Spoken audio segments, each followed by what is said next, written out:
आज दिनांक 3/12/2024 रोजी आम्ही जिल्हा पोलीस अधीक्षक अमरावती यांच्याकडे आमच्या तळेगाव दशासर नगरीत होत असलेल्या अवैध धंद्यापासून सुटका भेटण्यासाठी आज आम्ही जिल्हा अधीक्षक साहेबांना निवेदन दिले।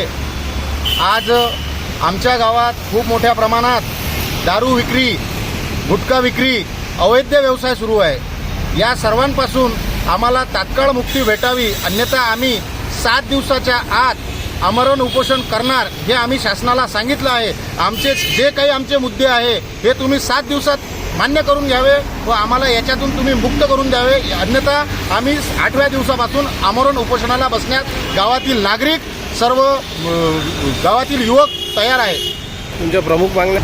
आमच्या प्रमुख मागण्या आहे गावातील दारू बंद करणे, गावातील गुटखा बंद करणे, गावातील जुगार बंद करणे, गावातील रेती बंद करणे।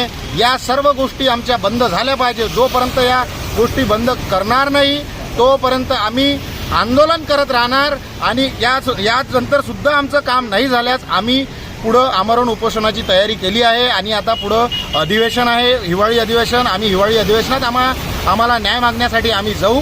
बस।